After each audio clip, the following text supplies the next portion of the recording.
यह सामान्य काल का 29वां रविवार है और यह मिशन रविवार है। आज के दिन पाठ हमें सिखाती है कि ईश्वर के मुक्ति कार्य में दुख निहित है, तकलीफ निश्चय ही होगा। यदि मैं अपने परिवार के किसी सदस्य, समाज के किसी भाई या बहन या कलीसिया के किसी विश्वासी के लिए विशेषकर किसी भूल, चूक, गलती, पाप, कमी या कमजोरी से मुक्ति दिलाना चाहूं, छुटकारा लाना चाहूं, तो मात्र प्रार्थना पर्याप्त नहीं है। उसके लिए मुझे आत्म बलिदान करना होगा, आत्म त्याग करना होगा, निस्वार्थ कार्य करना होगा, निस्वार्थ सेवा देना होगा, क्योंकि सेवा हमारे हृदय और आत्मा को पवित्र करती है। पहला पाठ नबी ईसायास अपने ग्रंथ 53 पद संख्या 10 से 11 में पीड़ित सेवक के विषय में चित्रित करते हैं। कहते हैं कि प्रभु ने चाहा कि वह दुख से रौंद दिया जाए, उनके प्रायश्चित के लिए स्वयं को बलिदान कर दिया। मेरे प्रियजन, जब हम यीशु ख्रीस्त के दुख को हम गहन से मनन करेंगे, क्रूस के रास्ते से होकर कलवारी तक के दुख को चिंतन करेंगे, तो यीशु ख्रीस्त इसलिए नहीं मरा कि हम रविवार को पास्का पर्व मना सकें, गुड फ्राइडे का दिन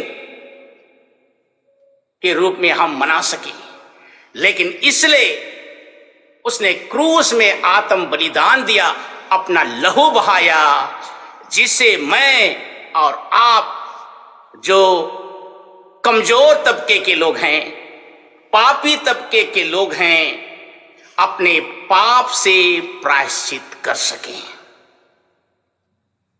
संत पौलुस अपने इब्रानियों के पत्र अध्याय 4 पद संख्या 14 से 16 में कहते हैं कि हम भरोसे के साथ अनुग्रह के सिंहासन तक जाएं, जहां हमें दया मिलेगी, और इस दया से हम प्रत्येक जन अपने पापों से प्रायश्चित पा सके।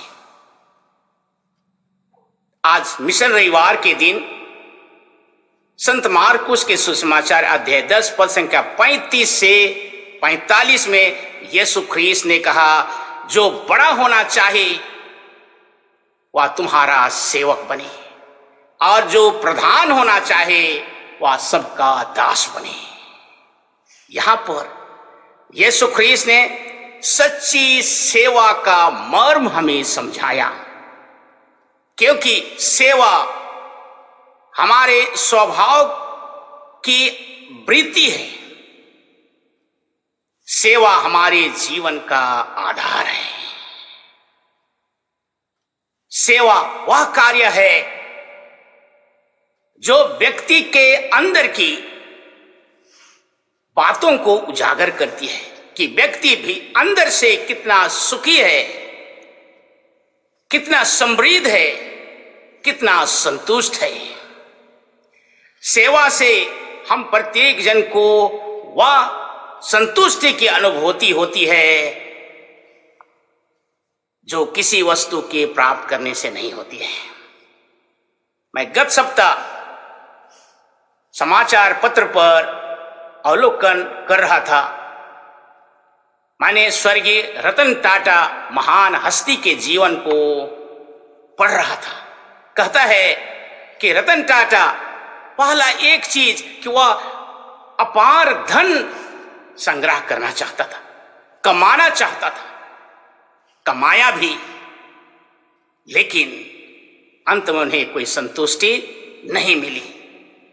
तब उसने मन बदल दिया और कहा कि मैं संसार के कीमती चीजों को संग्रह करूंगा तो मुझे आनंद मिलेगी। संग्रह किया, लेकिन यह आनंद ज्यादा दिन ठहरा नहीं।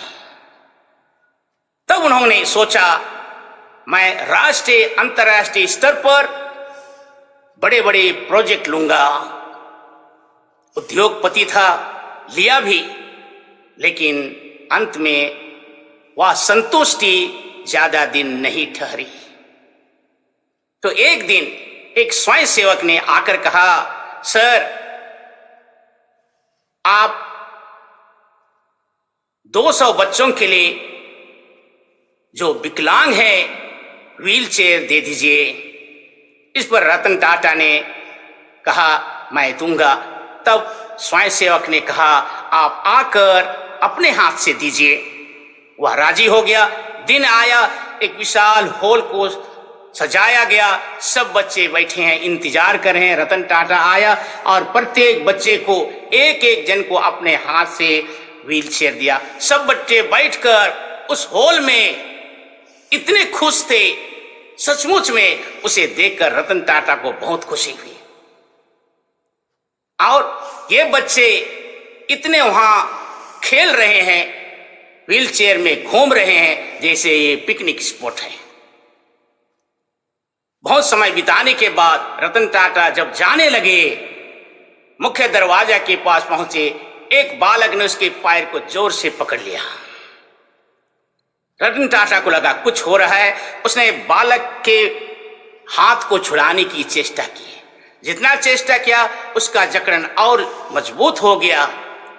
तब रतन टाटा ने उस बच्चे की ओर झुककर कहा, तुम क्या चाहते हो? उसने कहा, सर मैं आपके चेहरे को ठीक से देखना चाहता हूं, जिससे स्वर्ग में आपको पहचान कर धन्यवाद दूंगा। मेरे प्रियजन, रतन टाटा इससे इतने खुश थे और जीवन के अंत तक इसे भूल नहीं सके। हम प्रत्येक जन ईश्वर के वचन को सुना। यीशु ख्रीस्त ने कहा, दूसरों को सेवा करने में जो आनंद है किसी चीज में नहीं होता है। लेकिन मैं और आप में से कुछ लोग हैं, जबीदी के पुत्र जोहन और याकूब की तरह हैं, इतने महत्वाकांक्षी हैं कि हम अपने लिए ऊंचे पद दाएं और बाएं बैठना चाहते हैं। मन ही मन सोचते हैं, प्रभु हम आपके दाएं और बाएं बैठे हैं। याकूब और जोहन भी ईश्वर की सेवा में उच्च पद प्राप्त करना चाहते थे। ऊंचे पद और सम्मान के लिए वे ख्वाहिश देखते रहे, लेकिन सुसमाचार में यीशु ख्रीस्त ने स्पष्ट कर दिया, जो बड़ा होना चाहे वो तुम्हारा सेवक बने, जो प्रधान होना चाहे वह सबका दास बने। क्योंकि सेवा करने के लिए धन नहीं चाहिए, निस्वार्थ सेवा करने के लिए ऊंचे पद, गरिमा नहीं चाहिए, प्रशंसा नहीं चाहिए, ताली बजना नहीं चाहिए, और ना ही सोशल मीडिया में आपका नाम उछालना चाहिए। क्योंकि सेवा, मैंने कहा, हमारे हृदय और आत्मा को पवित्र कर देती है। इसलिए मदर तेरेसा ने साफ साफ कहा करती थी, दे दो जब तक दिल दुखता है, जब तक कष्ट नहीं होगा देने में कोई आत्मसंतुष्टि नहीं है। मुझे आज याद होती है जॉन पावल की एक सुंदर सा किताब है अनकंडीशनल लव, आप भी पढ़ लीजिए। उसमें कहता है, एक वयोवृद्ध सिस्टर को पल्ली में सेवा के लिए रखा गया। इतने वयोवृद्ध सिस्टर की पल्ली पुरोहित उसे कोई काम दे ना सका। वह पल्ली पुरोहित के दरवाजे के पास बैठे रहते थे। जब कभी पल्ली पुरोहित बाहर जाता झाड़ू पकड़ के झाड़ू लगा लेती, भीतर आता फिर बालू घुस गया है सोच के झाड़ू लगाती। यही प्रक्रिया दिन भर चलता था। एक दिन पल्ली पुरोहित ने पूछा, सिस्टर इतना बार बार झाड़ू क्यों लगाती हैं? वयोवृद्ध सिस्टर ने साफ साफ कहा, स्वर्ग का राज उतना सस्ता नहीं है। यदि हम स्वर्ग के राज के लिए ललायत हैं, कार्य कर रहे हैं, संतुष्टि प्राप्त करना चाहते हैं, अनंत आनंद का अनुभूति प्राप्त करना चाहते हैं, तो आत्म बलिदान चाहिए, निस्वार्थ सेवा चाहिए। क्योंकि ईश्वरीय मुक्तिदायी कार्य में दुख निहित है और दुख के द्वारा ही हम ऊंचे लक्ष्य को प्राप्त कर सकते हैं। पिता ईश्वर आपको मुझे प्रत्येक जन को कृपा दे कि हम सेवा को कर्तव्य ना सोचें, सेवा को ड्यूटी ना सोचें। अपने घर, अपने आंगन, अपने ऑफिस, अपने दफ्तर में हम आत्म त्याग करें, आत्म बलिदान करें, जिससे जहां हम हैं अपनी सेवा के द्वारा दूसरों को मुक्ति दे सके, उनके कमी कमजोरियों पर हम कार्य करें, प्रार्थना करें, जिससे उनको छुटकारा मिल सके। ईश्वर आपको मुझे आशीष दे। आमीन।